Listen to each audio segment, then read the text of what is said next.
Now, I don't have to tell you how difficult it is to make good food choices when you're stressed out. Everybody struggles with this, and what I want to get into today is what's going on in your brain that makes it so difficult for you. And I'm also going to be giving you a recipe for a good mood smoothie that can be part of the solution to this problem.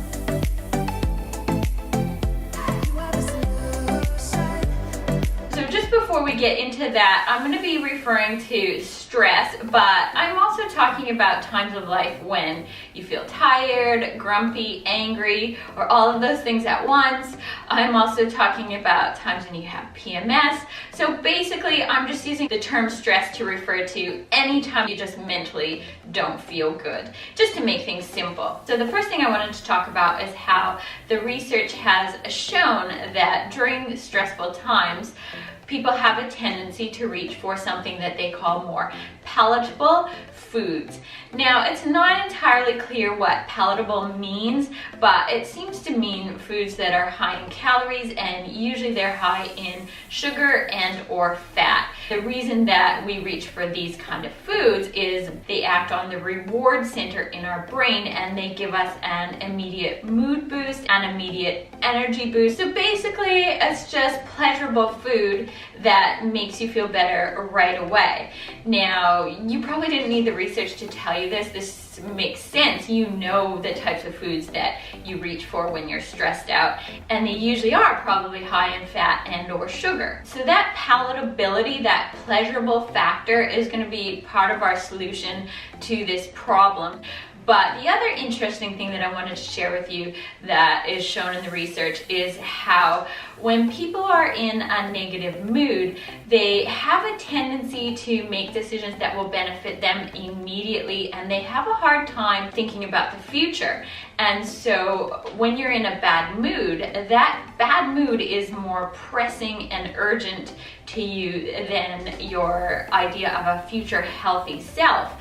And so you make decisions that will immediately quell that bad mood, that will immediately make you feel better.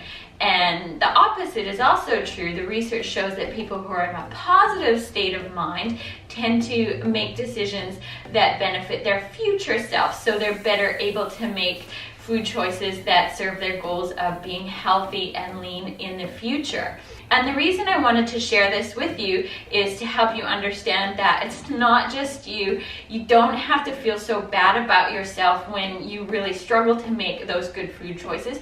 There's something that's actually going on in your brain that's part of being human that makes it really hard to make good food choices. But the reason I wanted to shoot this video is to help you understand that, and hopefully that understanding is going to help you make better choices in the future.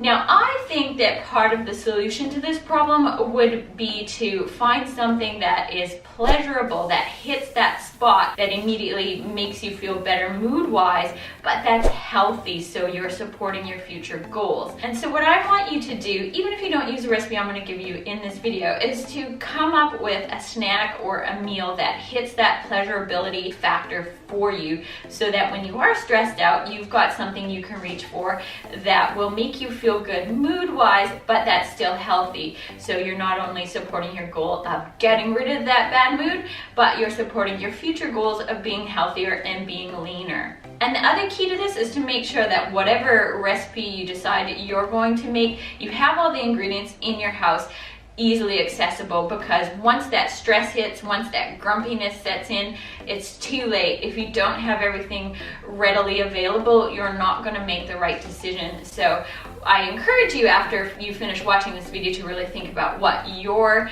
stress go-to could be, what your PMS recipe could be, and practice it before that stress hits and get all the ingredients readily available. So on that note, let me show you how I make my good mood smoothie. I want to talk you through a couple of the ingredients so that you can understand how they benefit your brain, and then I'm going to show you how I whip it all up.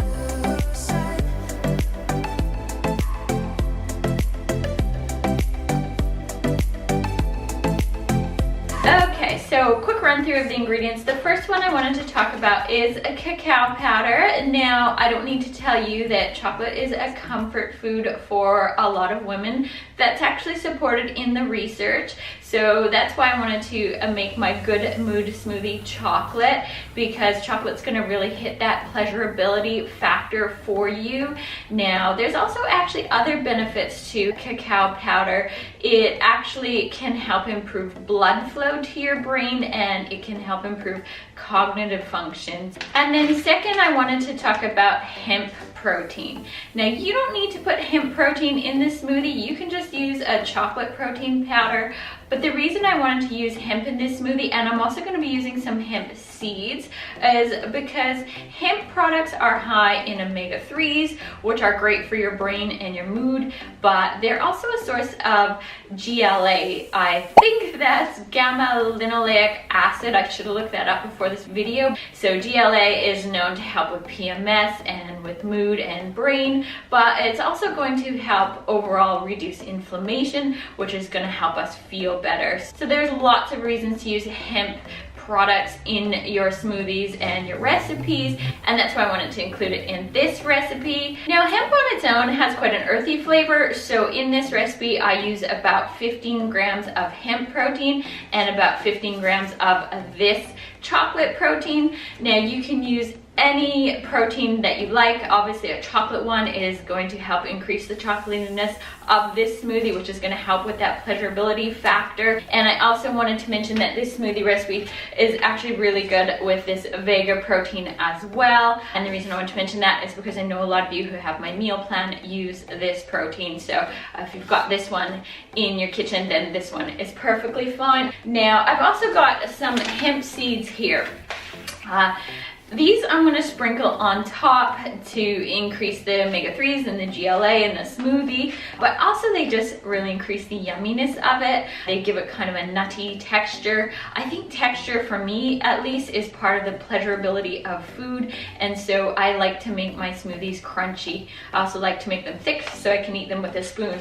Now, if you're in New Zealand, hemp seeds can be a little bit harder to find. I got these from Plant Culture. It's a website, I think, a relatively new company. If you're in Canada or the US or somewhere, hemp seeds are usually pretty easy to find. And then finally, I'm going to sprinkle on top some more chocolate, these cacao nibs. I actually like to mix about half of the cacao nibs I'm going to use through the smoothie, so I get a little bit of that texture going on, and then I leave a few to sprinkle on top. So on that note, let me show you how I put it all together.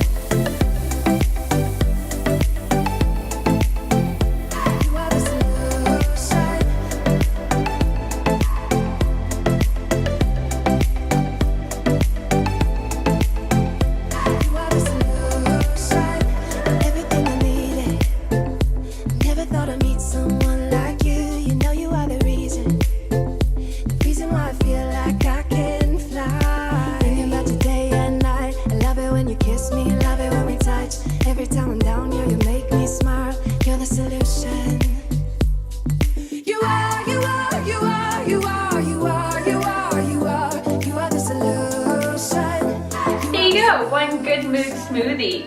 If you like this recipe, if you're going to give it a try, give this video a thumbs up or let me know in the comments what you thought. You can also subscribe to my channel and make sure you hit the little notification bell beside it so that you get notified when I post new videos. Thank you so much for watching, and I'll see you again next time. That's so good.